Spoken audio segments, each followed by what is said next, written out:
Okay, this begins chapter 12, in which we're going to deal in a little bit more detail with the components of the central nervous system, which is basically the brain, brainstem, and spinal cord.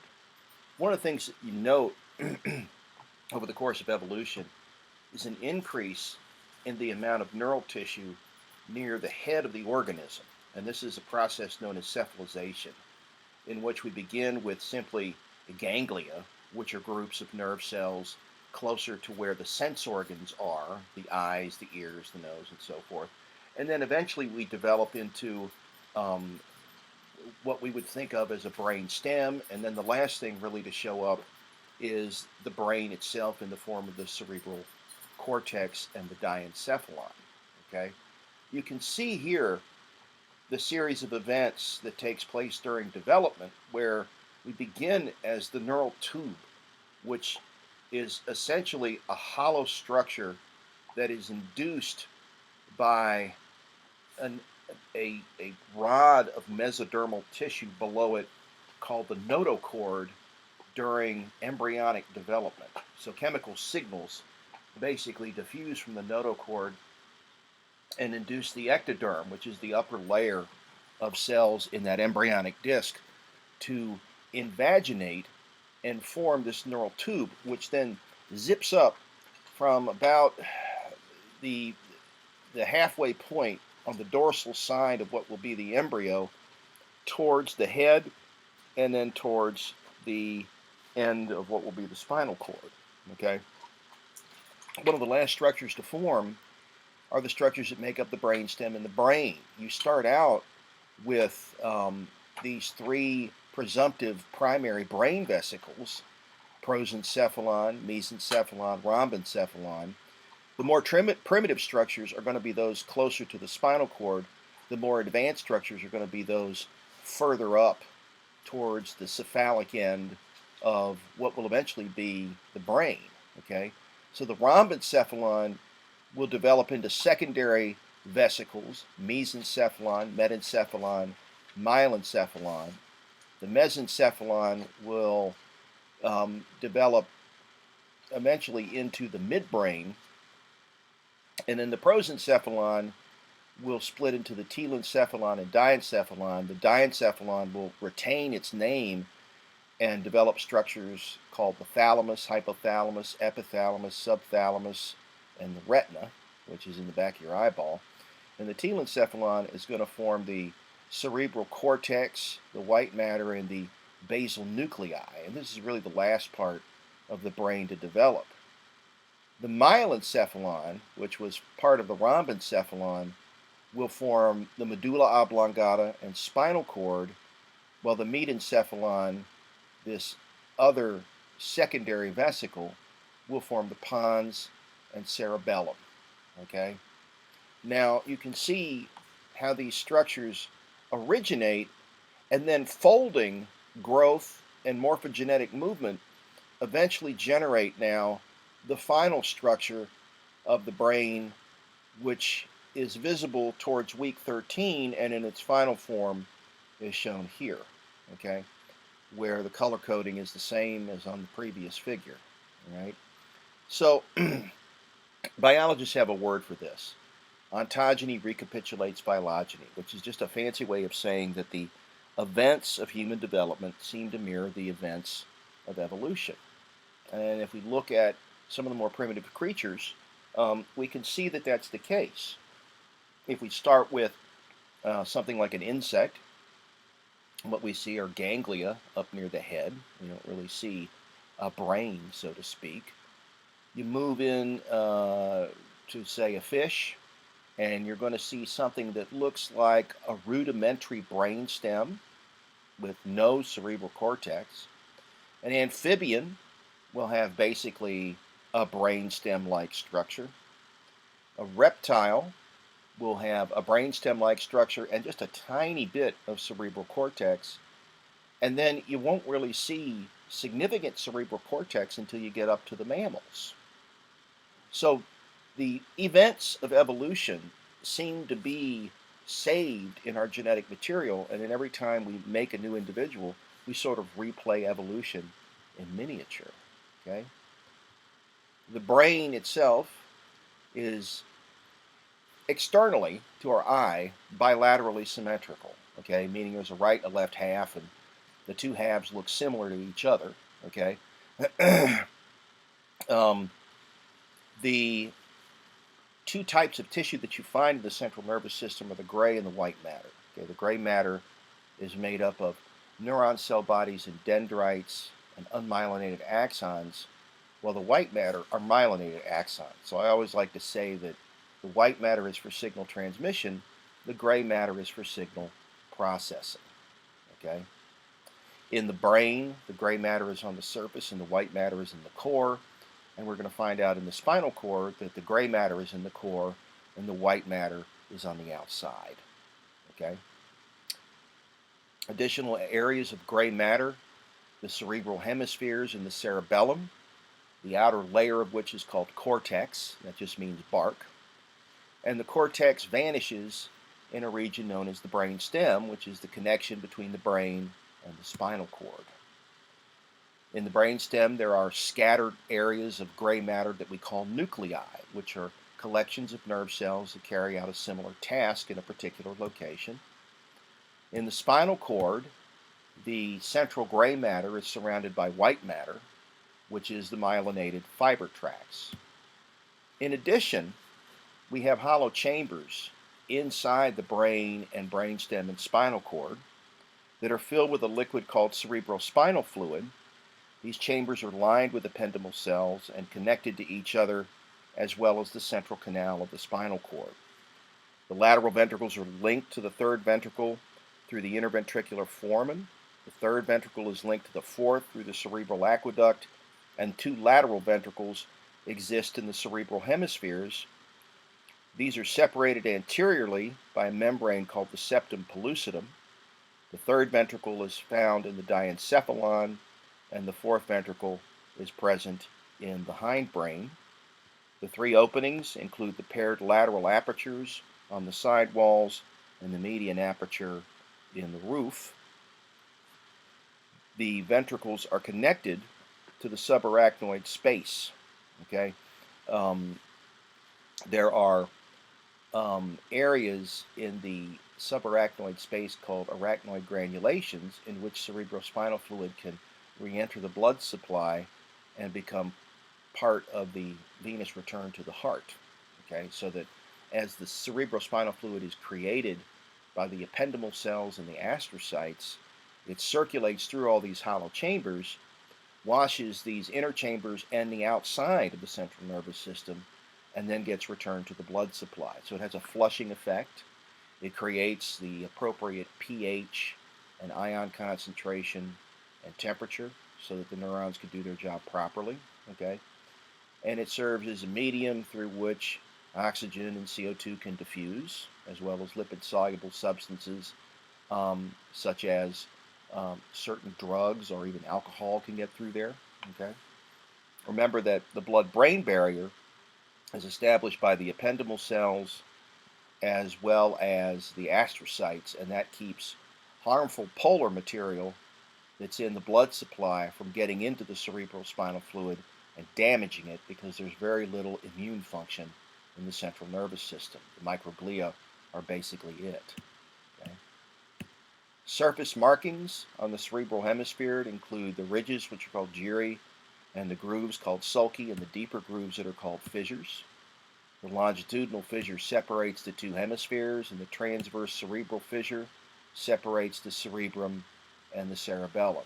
The purpose of the gyri and the sulci are to improve the amount of surface area that's available for all this electrical work that the central nervous system has to do. Okay? So the more ridges and grooves you have, the more area you have to do electrical work, the more work you can get done. The 5 lobes of the brain include the frontal, parietal, temporal, occipital lobe, and then a 5th lobe that's not visible in this figure called the insula, which you can see if you pull back the separation between the temporal and parietal lobes. It's basically on top of a structure called the thalamus, And each of these lobes, while to the naked eye they look similar on the right and the left, there actually is division of labor in terms of what they do in many instances. Note that most of the lobes are named for the bones of the cranium that lie on top of them. So the cerebral hemispheres are divided by the transverse fissure, okay, and then there's a central sulcus that separates the parietal from the frontal lobe, and there's ridges on either side called the pre and the postcentral gyrus. And these structures are going to become very important when we start talking about the motor cortex, which is on the precentral gyrus, and the somatosensory cortex, which is on the postcentral. The parietal occipital sulcus separates the occipital and the parietal lobes. The lateral sulcus outlines the temporal lobes. The cortex is the superficial gray matter for signal processing. The white matter is deep to that and is for signal transmission. And then there are layers of gray matter buried within the white matter called basal nuclei that carry out particular functions, modifying electrical signals before they get routed to other regions, for instance, in the brainstem, the cerebellum, and so on. Okay? So you can see these different components here, right? There's frontal lobe, parietal, occipital lobe, temporal lobe, and then the insula deep underneath the temporal and frontal and parietal lobes on the actually outer surface of a structure called the thalamus.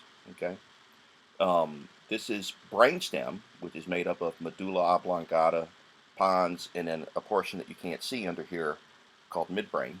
And this is cerebellum. Okay, and then there's the pre and the postcentral gyrus, these two little ridges here.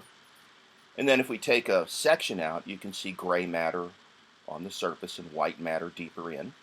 Okay, and then this is an actual look at the brain dissected out, and you can see here that with the arachnoid mater in place, you can see the vasculature that's around the brain. The brain's a very blood-hungry organ. And here it is with the arachnoid and the pia removed. Okay? And then here we're looking at a lateral view, and you can see that there is pia in place here. Okay? The cortex is about 3 millimeters thick.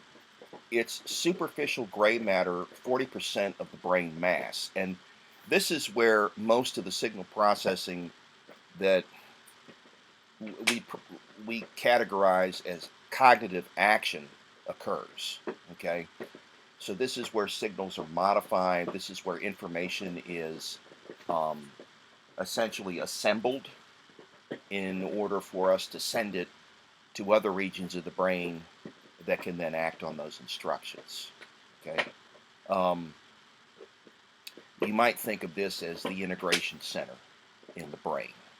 Okay, the functional areas in the cortex include motor areas, which control voluntary movement, sensory areas where we have our conscious awareness of sensation, and association areas, which are for integration of information. So in the association areas, what happens is that information from other locations in the cortex comes together and gets combined into a single set of signals that are then going to move to another location.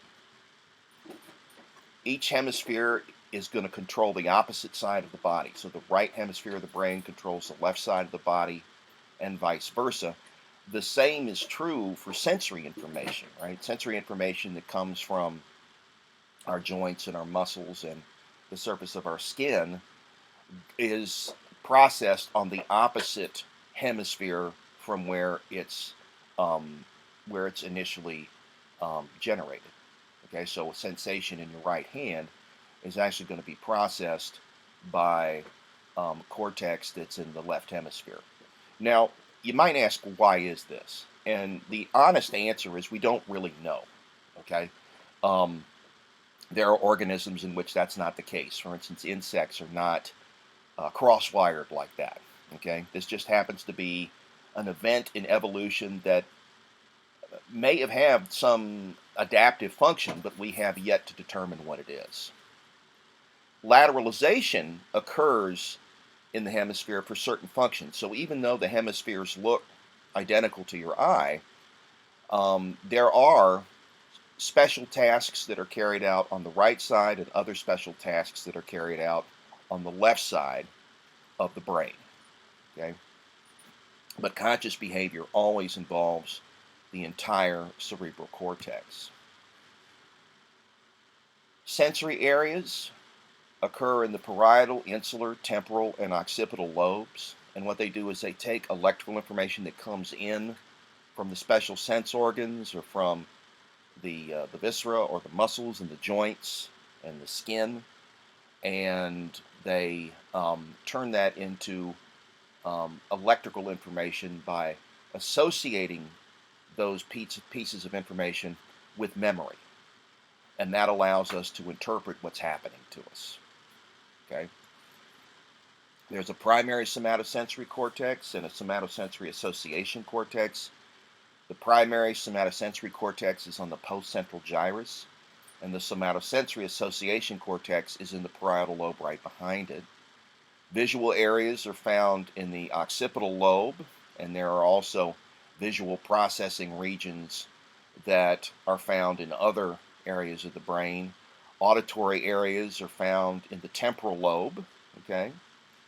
Visual association and auditory association areas are also found in the occipital and the temporal lobes respectively. Okay, but there's other processing of that information in these integrative areas that also takes place. The vestibular cortex is thought to lie in the area between the temporal and parietal lobes, okay, in a region called the operculum. The olfactory cortex is in the temporal lobe. The gustatory cortex is in the parietal lobe and the insula, and the visceral sensory area is also primarily in the insula. Okay? The somatosensory association cortex is behind the primary somatosensory cortex, and its role is to integrate sensory input from primary somatosensory cortex to understand what's happening in terms of perceiving an object. It determines the size, texture, and the relationship of the parts of the object that we're feeling. In the visual area, the primary visual cortex is at the very back tip of the occipital lobe and is buried in the calcarine sulcus of that lobe, which separates it from the remainder of the occipital lobe. It gets visual information from the retina, and the association area is right in front of it, surrounding the visual cortex, and it draws on memory in order to interpret what you're seeing. Okay? So this allows us to recognize faces and patterns and movement. Okay? The processing of all of this involves the entire posterior half of the cerebral hemisphere. So we have to take into account the parietal lobe in interpreting this as well. Okay? So one of the things you're going to learn as we walk through the brain and designate functions for the different parts is that the brain is very modular in the way that it deals with data. Okay, data comes into the brain and hits the primary cortices for that particular instruction set. So, for instance, the primary auditory cortex on the temporal lobe is the first to get auditory information, and then the auditory association area is going to connect that information with memory of previous sounds, and then that information is going to be routed to the parietal lobe and combined with other information that's coming from the visual cortex, the somatosensory cortex, and so on, And then that entire concept of what's occurring to you is going to get moved to the frontal lobe, and then we're going to, based on that information, generate an action plan in order to deal with that information. Okay? We will formulate that action plan in the motor association area, and then we'll send that motor action plan to the primary motor cortex in the precentral gyrus, and then that information will go to two places. It'll go to the cerebellum, and it will also go to the brainstem and the spinal cord. Okay, and what will happen is that the brainstem will then compare. Well, not sorry. The cerebellum will compare sensory information that it's getting from the eyes and the balance apparatus and our proprioception from our muscles and our joints, and it'll compare that to the action plan that it got from the primary motor cortex. And if there's disagreement between the two, it'll correct that information, send it back up to the primary motor cortex, and then we'll repeat the process of sending that information down to our targets to act on our sensory information. Okay? The auditory areas are on the superior temporal lobe, and they interpret information like pitch, loudness, and association. And then the association area is basically behind it, and it's the memories of previous sounds, and then that adds meaning to what we're hearing at the moment. The vestibular cortex is in the posterior part of the insula and parietal cortex and some temporal lobe. It is a matter of some dispute as to exactly where this is. The best information I've got is that it's in an area called the operculum, which is a ridge that runs from the temporal lobe through the insula and up into the parietal lobe. Okay. It's responsible for our awareness of balance and our position of our head in space. Okay. The olfactory cortex is in the medial temporal lobe, and it's part of the rhinencephalon, and that includes the olfactory bulbs and the tracts. It's a remainder of the rhinencephalon in humans, which is part of the limbic system, which we're going to find out later on is our emotional brain. So this is the part of our brain that attaches emotional content to our current experience and allows us to interpret things like emotions and the facial expressions of others. It allows us to express our emotions in our facial expressions and our actions. Okay. And it's also important in processing memory. Okay. So the limbic system is basically a collection of structures that's sort of underneath the cortex and a lot of the white matter in the brain, and surrounds a structure called the thalamus. Okay, and the structures are different in terms of their shape and what kind of information they receive, but basically you could think of it as our more primitive emotional brain. Okay. Conscious awareness of odors is also part of this olfactory cortex. Okay. The gustatory cortex is in the insula under the temporal lobe and is involved in our perception of taste. The visceral sensory area is behind the gustatory cortex in the insula, and it's our conscious perception of visceral sensation. Like an upset stomach or a full bladder, the point being that most visceral sensation doesn't reach our conscious awareness. Most of it is filtered out by a structure called the thalamus. Okay? And the thalamus determines what information is important enough that it needs to be part of our conscious awareness. And the other information isn't destroyed, it's still dealt with, but it's dealt with by the hypothalamus and the brainstem, and the instructions are piped out through what's called the autonomic nervous system. Okay? Multimodal association areas get input from multiple sensory areas and send outputs to a variety of areas including in the frontal lobe, the premotor cortex. And this allows meaning to be added to information that we receive. It allows us to store this information in memory, tie it to previous experience, and then decide on our actions. Okay, so this is really important because this is kind of where our judgment comes in, right? Our judgment, which is in our frontal lobe, is going to base what we do on memory and on reinforcement, okay? And that's coming from these association areas, both for specific senses, but also these multimodal areas in order to determine the appropriate course of action. Sensations, thoughts, and emotions become conscious and make us who we are. The three parts are the anterior association area in the prefrontal cortex, the posterior association area, and the limbic association area. Okay?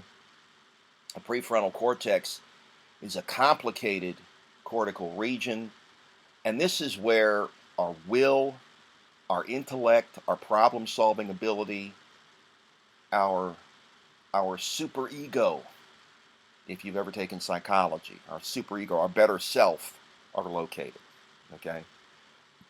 You might ask, how do we know this? We know this from studies on individuals who are brain damaged and animal models. Okay? And those are always going to be a little bit tough to interpret because when you work on something like a brain damage model, you have to take into account that perhaps the information isn't actually in that location. Perhaps the information simply moves through that location. And so it's tough to say that all of these functions are there, but these functions may well depend on that structure being intact. Okay, it's kind of like the cornerstone of a building, right? If I went down to the cornerstone of a building and pulled out the cornerstone and the entire building collapsed, all right, I might mistakenly say that the cornerstone was responsible for the plumbing, the electrical, and the structural integrity of the building, when in fact it was primarily responsible for the structural integrity of the building, but all those other things depended on the structural integrity. Okay? So you can over-conclude sometimes from a brain damage model. Okay? So we take what we know about the brain with a grain of salt because it's the only organ that we can't take out, work on, and put back, unfortunately, right? The other organs we can to an extent. Okay? Other functions here are our working memory, our need for abstract ideas, our judgment, our reasoning, our persistence, and our planning, and the development depends on feedback from the social environment. The posterior association area is in the temporal, parietal, and occipital lobes and allows us to recognize patterns in faces and localize us in space. One region on the left side of the posterior association area is involved in understanding written and spoken language. It's called Wernicke's area, and it's an example of, again, lateralization of function because there is no Wernicke's area on the other side. Okay? The limbic association area is the cingulate gyrus, parahippocampal gyrus, and hippocampus, and it attaches emotional content to our experience and also helps us establish memory. The hippocampus you could think of as the body's DVR. And what it does is it records experiences during the day, and then at night when you dream, it helps to route those experiences to the appropriate association area in the brain, and that's sort of what your dreams are, a little bit, okay? And then when you wake up, that information is there to draw on in the future as new experiences happen, okay? So you can see here an outline of the different lobes of the brain, okay? In the, hold on, in the frontal lobe, okay, we control we control voluntary movement, okay? In the frontal lobe, we control voluntary movement. The somatic motor cortex, of course, is in the precentral gyrus. The premotor cortex is in front of the precentral gyrus and helps us plan our movements. So it's basically where we build the motor action plan. It controls skilled, learned, repetitious, or patterned motor skills. It coordinates simultaneous or sequential action and controls voluntary action that depends on sensory feedback. Broca's area in the frontal lobe is anterior to the inferior premotor area. It's present usually in the left side of the brain, and it's an area that directs the muscles that produce speech. It's active in planning speech and voluntary motor activity. And the frontal eye field is within and anterior to the premotor cortex and superior to Broca's area, and it controls voluntary eye movements. Okay? So again, you can see all those areas outlined. And an important point, right? Even though the left and the right side of the brain appear similar, right, the functions that go on are quite different. Now, we've said right and left, and let's stipulate that that's for 99% of the people you're going to run into, right? Not everybody's brain is going to have those functional areas in the same place, okay? And in the event of brain damage, sometimes what the brain will do is try to route or recreate those functions in new areas that are still functional in order to compensate for the damaged tissue that's never going to regenerate. Okay? Now, what you're looking at here are the motor and the sensory homunculi. Okay, the map of the body is outlined here. Okay, we're looking front to back. All right, so this is in the frontal lobe. This is the precentral gyrus in red, and this is the postcentral gyrus in blue. And you can see here that the body proportions are different than your actual body proportions. Now, why is this? Well, in the case of the motor cortex, we need more fine motor control in the hands and the fingers and in the facial expression than we do in the rest of the body because of the different skill sets that go on there, right? You have to use facial muscles for facial expression and speech and emotional communication, right? You have to use your hands to control tools and write and paint and operate machinery, okay? There's a lot of fine motor control there, which means you need more brain surface area to do that, since there's more information coming in addition to the fact that there are more motor units in those regions that carry the commands to those muscle fibers, right? And so it makes sense that more of your brain would be required in order to generate more of this information. In the somatosensory cortex, it's a similar idea, right? You need more sensory information coming from your hands and your face, okay, than you do from the rest of your body. Your feet are pretty well represented here, okay? But the idea there is that there are more pain, pressure, touch, tactile receptors in these regions than there are in other parts of your body, okay? And that has to do with their response to stimuli, right? In order to generate an appropriate action, okay? For instance, a paper cut on your finger is much more painful than a similar paper cut, say, on your elbow, right? And that's just because there's more pain receptors in those locations. There's more tactile receptors in your fingertips so that you can determine the texture of things and control objects with your hands, right? Like writing and painting and using machinery and tools, okay? And so more information is coming in from those areas, which means more brain surface area needs to be dedicated to those areas. And as a result, we have more brain surface area allocated to that, okay? So what this produces is something called the motor and the sensory homunculus. So let me show those to you. So you can see them in this diagram, okay?